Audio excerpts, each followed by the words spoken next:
Hello students, स्वागत है आप लोग का राजा रेड्डी पब्लिकेशन के किसी चैनल में। हम लोग पढ़ रहे हैं 12th क्लास से केमिस्ट्री के एक चैप्टर जिसका नाम है पी ब्लॉक। पी ब्लॉक में जो है पिछले वाले पार्ट में पढ़ चुके हैं जो डाइनाइट्रोजन का निर्माण कैसे किया था, उसका गुण और साथ में कैसे उपयोग। आज की वीडियो में पढ़ने वाले हैं अमोनिया का निर्माण हैबर प्रोसेस के द्वारा, साथ में उसका गुण पढ़ेंगे और साथ में उसका उपयोग पढ़ेंगे। तो वीडियो स्टार्ट करने से पहले हमारे चैनल पर नए हैं, चैनल को सब्सक्राइब नहीं किए तो चैनल को सब्सक्राइब जरूर कीजिएगा और वीडियो को लाइक और कमेंट करना नहीं भूलिएगा। चलिए स्टूडेंट्स हम स्टार्ट करते हैं। सबसे बड़ा टॉपिक आज का हमारा जो है अमोनिया का निर्माण।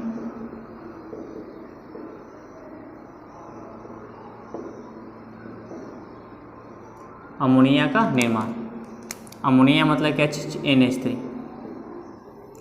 और यह होगा हमारा प्रक्रम कौन, हैबर विधि। हैबर विधि के द्वारा जो है अमोनिया का क्या करेंगे, निर्माण करेंगे। तो इस हैबर विधि होता है क्या, जनरली जो है अमोनिया का निर्माण जो बहुत सारे तरीक़ा से किया जाता है, लेकिन हैबर विधि में जो है व्यावसायिक रूप से किया जाता है कि अधिक से अधिक अमोनिया का निर्माण हो सके। तो यह जो हैबर विधि एक तरह का जो कौन सा विधि है, व्यावसायिक विधि है।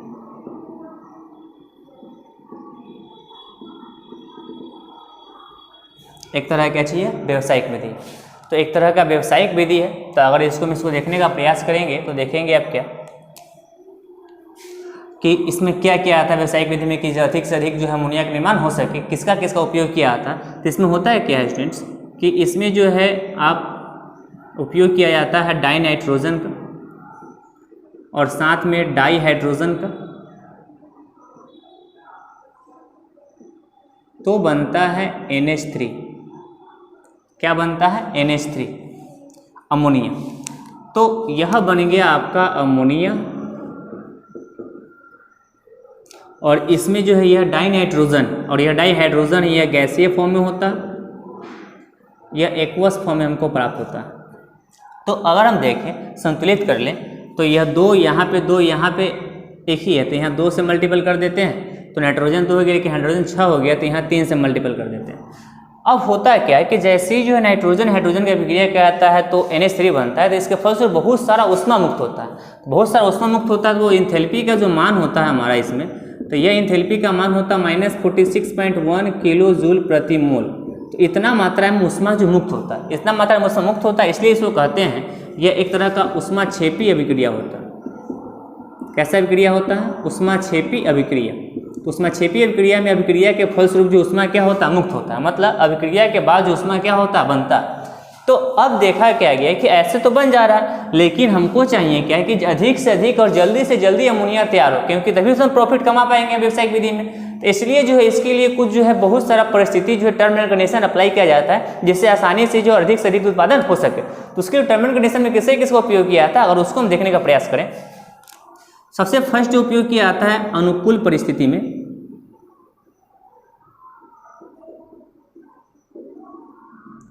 अनुकूल परिस्थिति में जो है उपयोग किया जाता है ताप। ताप मतलब टेम्परेचर। टेम्परेचर हम क्या कर सकते हैं इस अभिक्रिया में, अभिक्रिया में हम टेम्परेचर को बढ़ा सकते हैं, वृद्धि कर सकते हैं। मतलब यह कह सकते हैं कि टेम्परेचर जो है हम उच्च कर सकते हैं, या टेम्परेचर हम क्या कर सकते हैं, निम्न कर सकते हैं। दोनों में क्या क्या होगा और उसको हम देखने का प्रयास करें। जनरली हम जो है जानते हैं कि किसी जो है घटना में जो है पदार्थ का प्रवाह जो होता है वो उच्च सांद्रता से निम्न सांद्रता की ओर होता है, मतलब अधिक से कम की ओर होता है। वही जो हम यहाँ पे अप्लाई करने वाले। कैसे होगा यहाँ देखिएगा, अगर हम टेम्परेचर उच्च करेंगे तो अभिक्रिया उस ओर जाएगा, उस ओर जाना पसंद करेगा जहाँ ताप कम है, जहाँ ताप क्या चीज़ है, कम। तो अब होगा क्या कि हम टेम्परेचर थोड़ा सा ऊंच करते हैं तो इस साइड तो ऐसे ही पहले से उष्मा ज़्यादा मुक्त हो रहा है, अगर टेम्परेचर ऊंच करेंगे तो और इधर जो है टेम्परेचर बढ़ जाएगा और ज़्यादा जो है इधर मुक्त होने लगेगा। तो इधर उष्मा के मान ज़्यादा हो जाएगा, यहाँ पर टेम्परेचर थोड़ा सा क्या हो जाएगा, कम हो जाएगा। तो इधर जो है टेम्परेचर कम हो जाएगा, इधर टेम्परेचर और क्या हो जाएगा, बढ़ जाएगा। तो जो है अब इधर टेम्परेचर बढ़ गया और इधर क्या हो गया, कम हो गया। मतलब अभिक्रिया जो है इधर से इधर की ओर जो है गमन करने लगेगा। मतलब NH3 से बनने लगेगा हमारा क्या चीज, N2 और H2। हमको तो चाहिए ही नहीं, हमको तो चाहिए NH3। हम क्या है जो है हमको जो इतना मेहनत करे पूरा पानी फेर जाए, पूरा मेहनत को कि जो है NH3 से फिर से हमको बनने लगे N2 और क्या H2। लेकिन अगर हम ताप निम्न करते हैं, इधर थोड़ा सा तापमान कम कर देते हैं, तो तापमान कम कर देंगे तो हमारा जस्ट उल्टा प्रक्रिया होगा। अभिक्रिया जो है उस ओर जाना पसंद करेगा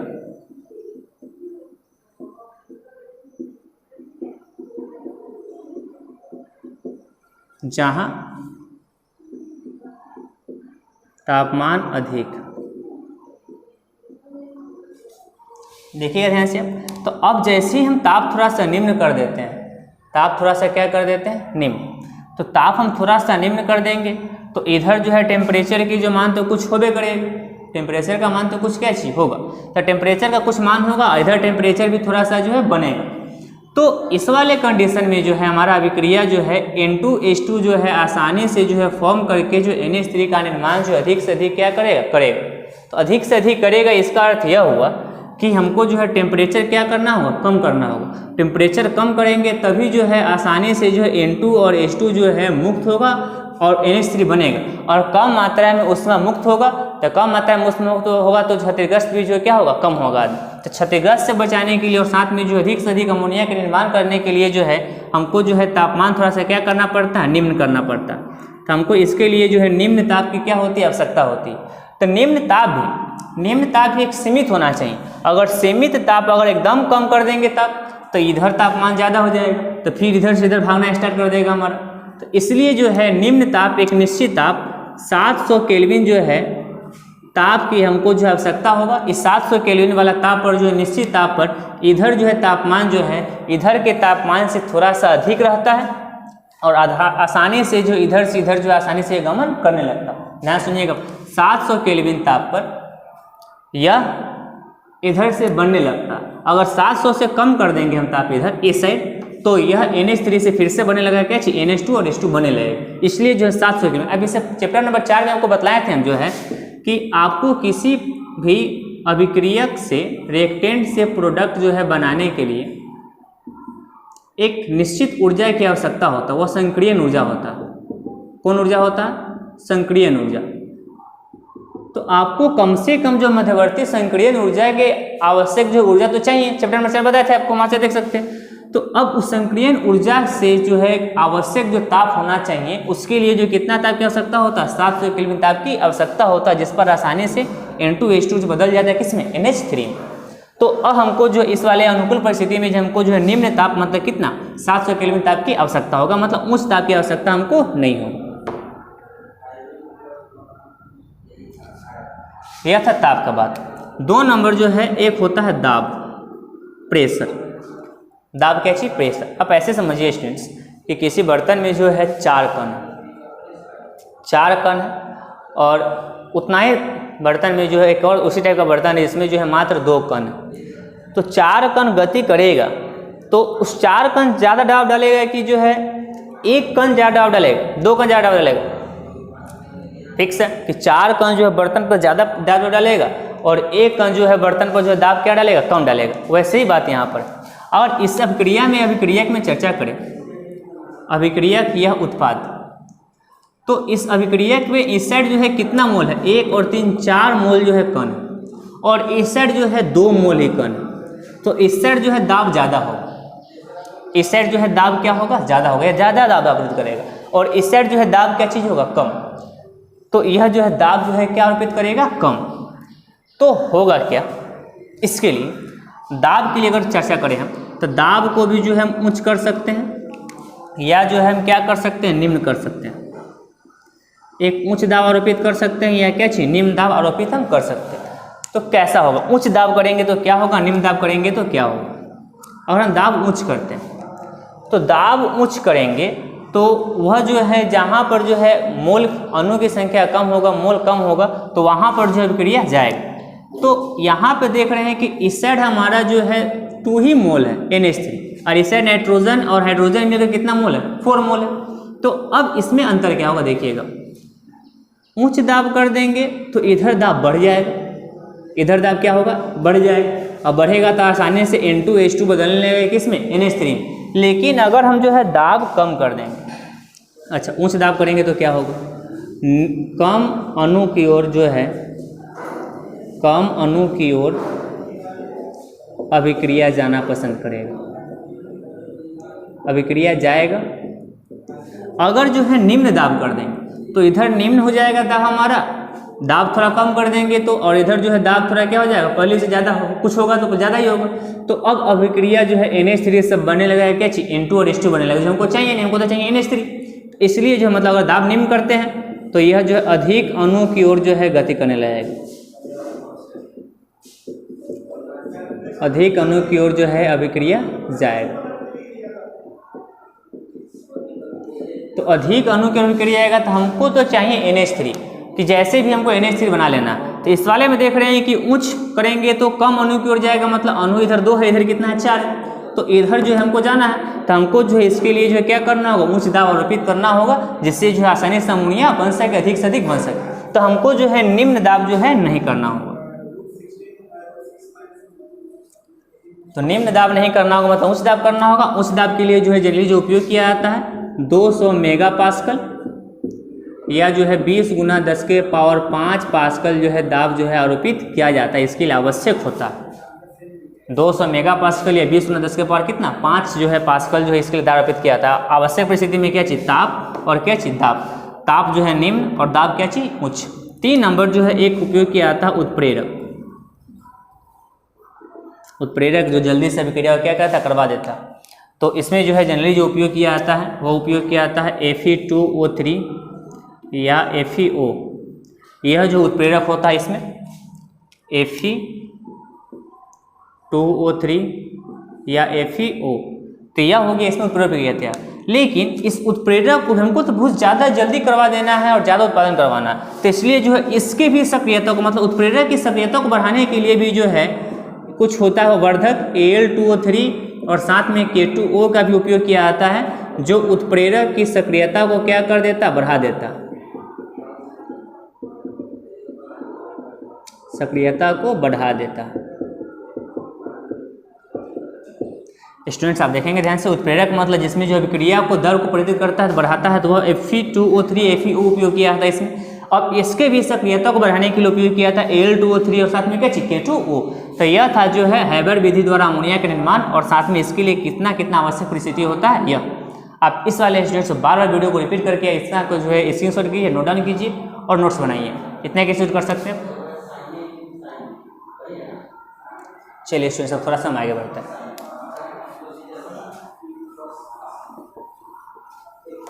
हम इसका चित्र के द्वारा जो है इसका पढ़ेंगे कैसे होगा इस अमोनिया का निर्माण किया जाता है।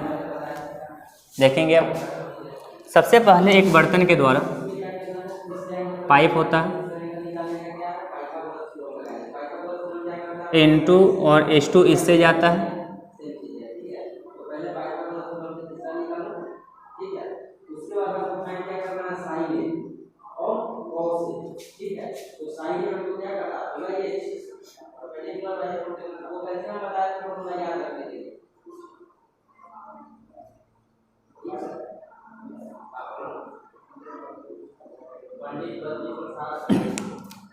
N2H2। तो इस वाले में जो है दाब जो है आरोपित किया जाता है, संपीड़ित किया जाता है। क्या किया जाता है, संपीड़ित। अब सबसे पहले बतला है कितना मेगा पास्कल, 20 मेगा पास्कल जो है दाब पर जो है यहाँ पर आरोपित किया जाता है। N2H2 यहाँ पाइप के द्वारा आता है, तब इसका आप जो है तीर की निशानी बना सकते हैं। तो अब संपीड़ित करने के बाद आगे जो है यह प्रोसेस जो थोड़ा सा आगे बढ़ता है।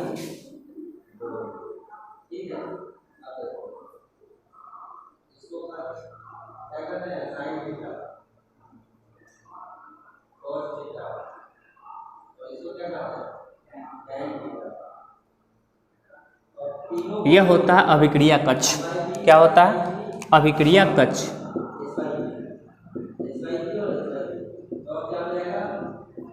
यह क्या हो गया, अभिक्रिया कक्ष। इस अभिक्रिया कक्ष में जो है पहले से उत्प्रेरक होता है, जैसे कि जो है Fe2O3 और साथ में FeO या Al2O3 और K2O, यह सब उत्प्रेरक इसमें क्या होता, मौजूद होता। यह हो गया। अब इसमें जो है आपका आ गया N2 और H2, N2 और साथ में क्या चाहिए, H2। तो N2H2 आने के बाद इसमें जो है अमोनिया का जो है धीरे धीरे जो है निर्माण होने लगता है। अब यह अमोनिया जो है बनने के बाद इस नली के द्वारा थोड़ा सा आगे पहुंचता है। यहाँ से निकलता है,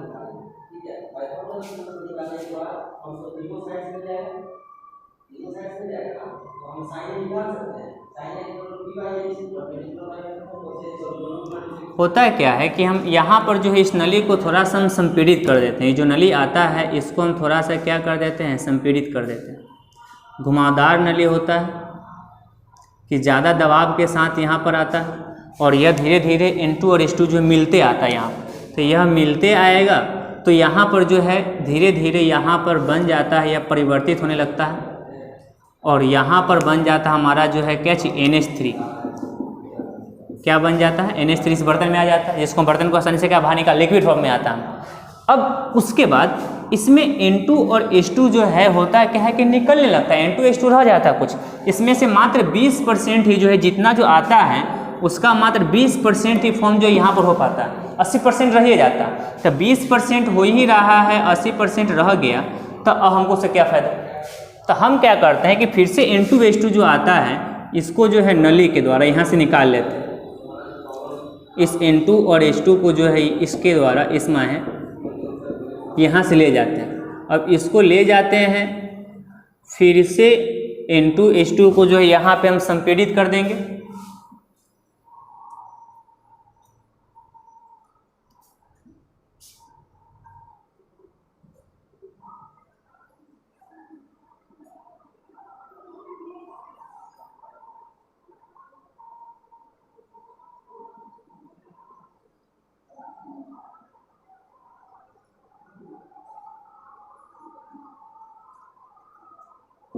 यहाँ भी पंप किया जाएगा, इसको वह भी दबाव डाला जाएगा। यह N2 H2 जो है फिर से इस माध्यम के द्वारा जो है यहाँ पे आएगा और यहाँ से फिर से यहाँ मिलेगा N2 H2, फिर टू के साथ फिर से ये इसमें आगे घुलते जाएगा और अधिक से अधिक जो अमोनिया का निर्माण होते जाएगा और यह प्रोसेस के साथ जो है अमोनिया का क्या होता है, निर्माण होते रहता है। तो यह था जो है अमोनिया के निर्माण का जो है चित्र रूप। अब इसका जो कुछ अमोनिया का प्रॉपर्टीज़ है, साथ में आप कह सकते हैं इसका क्या चीज़ गुण। वो गुण क्या है, सबसे पहले स्टूडेंट्स आप इतना के स्क्रीनशॉट आप कर लीजिए, नोट्स बना लीजिए। गुण में सबसे पहले जब भी आप देखेंगे अमोनिया का आकृति, अमोनिया का आकार जो है त्रिकोणीय पिरामिड होता है। पहला गुण पिरामिड होता है, पिरामिडी होता है। क्या चीज, आकार त्रिकोणीय पिरामिड होता है। आप बनाएंगे उसका चित्र तो ऐसा होगा आपको N, एक यहाँ पे हाइड्रोजन, एक थोड़ा सा जो है तोड़ लेते हैं, एक यहाँ पर हाइड्रोजन, एक हाइड्रोजन यहाँ पर और 2 इलेक्ट्रॉन जो है यहाँ पर आ जाता है। यह हो गया अमोनिया का जो है आकृति त्रिकोणीय पिरामिड। दूसरा नंबर आबंध कोण। आबंध कोण जो है इस दो जो है हाइड्रोजन के बीच यह होता है आपका 107.1 डिग्री या 8 डिग्री कह सकते हैं, 7.8 डिग्री। 3 नंबर इसके बीच आप देख पा रहे होइएगा, हम इसको इरेज कर देते हैं। 3 नंबर इसका गुण देखें आप कि नाइट्रोजन पर एक इलेक्ट्रॉन युग्म रह जाता है। यहाँ पे देख रहे हैं, एक दो मतलब युग्म मतलब जोड़ा, 2 इलेक्ट्रॉन जो नाइट्रोजन पर रह जाता है। नाइट्रोजन परमाणु पर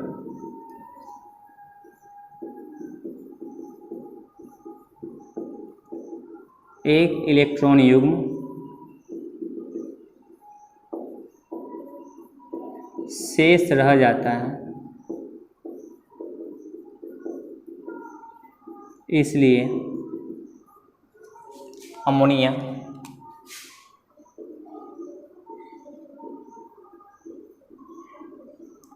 लुईस क्षारक की भांति व्यवहार करता है।